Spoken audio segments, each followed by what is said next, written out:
সাধারণত আমরা বুটের ডালের হালুয়া বানাতে গেলে ডাল বাটাবাটির একটা ঝামেলা থেকে যায়। কিন্তু এই দানাদার বুটের ডালের হালুয়াটা বানানোর জন্য ডাল বাটাবাটির কোনো ঝামেলাই থাকবে না। আর এই হালুয়াটা আপনারা দীর্ঘদিন সংরক্ষণ করে খেতে পারবেন। বানানো অনেক সহজ, খেতে অনেক বেশি ইয়াম্মি হয়। 1 কেজি বুটের ডাল সারা রাত পানিতে ভিজিয়ে রেখেছিলাম। আপনারা কিন্তু 6 থেকে 7 ঘন্টা অবশ্যই ভিজিয়ে রাখার চেষ্টা করবেন। তারপরে ধুয়ে পরিষ্কার করে নিয়ে একটি প্রেসার কুকারে আমি নিয়ে নিচ্ছি। এবার দিয়ে দিলাম 2 টুকরো দারচিনি আর 2 পিস দিয়ে দিলাম এখানে এলাচ। আর পানি দিয়ে দিলাম। পানিটা একটু বেশি পরিমাণে দিবেন। আমি প্রায় 1 কেজি পরিমাণে পানি দিয়েছি। তারপরে এটা আমি মিডিয়াম আঁচে সেদ্ধ করে নিয়েছি। বেশি হাই হিটে সেদ্ধ করা যাবে না। এবার দেখেন খুব ভালোভাবে সেদ্ধ করে নেওয়ার কারণে এই ডালটা কিন্তু আর বাটার প্রয়োজন হবে না। একটু প্রেস করলেই কিন্তু একদম মোমের মতন গলে যাচ্ছে। আপনারা যে কোনো বাটি, গ্লাস অথবা পটেটো ম্যাশার দিয়ে এই ডালটা শুধু খালি একটু ম্যাশ করে নেবেন, তাহলেই হয়ে যাবে। আপনারা যদি হাতের সাহায্যেও কষলে নেন তাহলেও কিন্তু হয়ে যাবে। এই যে দেখেন আমি একটা পটেটো ম্যাশার দিয়ে এটা খুব ভালোভাবে ম্যাশ করে নিয়েছি। এবার এখানে একটু কাজ করতে হবে। আমি একটি ট্রেতে দিয়ে এটা ফ্যানের নিচে কিছুক্ষণ রেখে দেব, এতে করে এক্সট্রা পানিটা শুকিয়ে যাবে।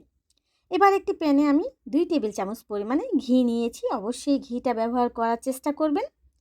এবার এই যে দেখেন আমি ফ্যানের নিচে 30 মিনিটের জন্য রেখে দিয়েছিলাম বলেই দেখেন কতটা ঝরঝরে হয়েছে। এবার এই ডালটা ভেজে নিতেও সুবিধা হবে, খুব দ্রুত ভাজা হয়ে যাবে। আর যদি পানি থাকতো কিন্তু ভাজার টাইমটা অনেক বেশি লাগতো। এবার আমি চুলার আঁচটা মিডিয়ামে রেখে ডালগুলো খুব ভালোভাবে ভেজে নিতে হবে। দানাদার হালুয়ার একটি বিশেষত্ব হচ্ছে ডালটা একদম ঝরঝরে করে ভাজতে হবে। এই যে দেখুন কি পরিমাণে ঝরঝরে হয়েছে। আর এটা আমি পানিটা শুকিয়ে নিয়েছি বলেই এত দ্রুত সুন্দরভাবে ভাজা হয়ে গেছে। অবশ্যই এইভাবে ঝরঝরে করে কিন্তু ভেজে নিতে হবে। এবার একই প্যানে আমি দিয়ে দিব 1.5 কাপ পরিমাণে চিনি। চিনির পরিমাণটা কিন্তু আপনারা বাড়িয়ে নিতে পারেন। 1.5 কাপ চিনির সাথে আমি 1.5 কাপ পানি দিয়ে দিলাম। এবার চিনিটা শুধু গলিয়ে নিতে হবে, বেশি ঘন করা যাবে না কিন্তু। চিনিটা গলে গেলেই আমরা বাকি উপকরণগুলো অ্যাড করব। দেখেন চিনিটা কিন্তু পুরোপুরি মেল্ট হয়ে গেছে।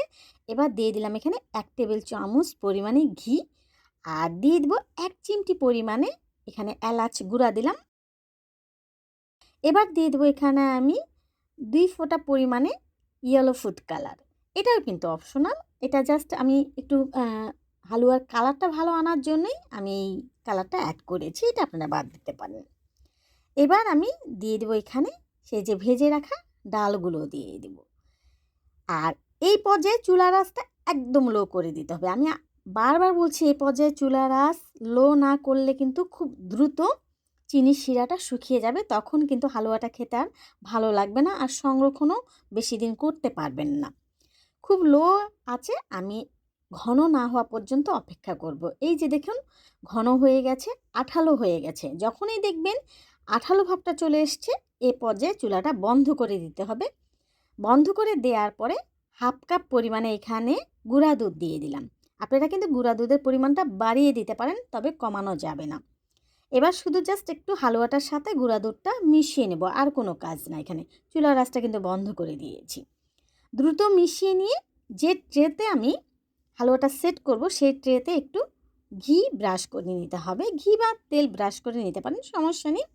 এবার যত দ্রুত সম্ভব হালুয়াটা নিব আর চেপে চেপে ট্রের মধ্যে একটু সেট করে নিব।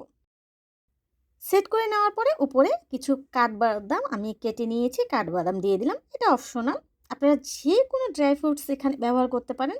যদি কিছু না দিতে চান তারপরেও কোনো সমস্যা নেই, এটা জাস্ট দেখা সৌন্দর্যের জন্য। বাদামগুলো খুব ভালোভাবে একটু স্প্যাচুলার সাহায্যে প্রেস করে নিলাম।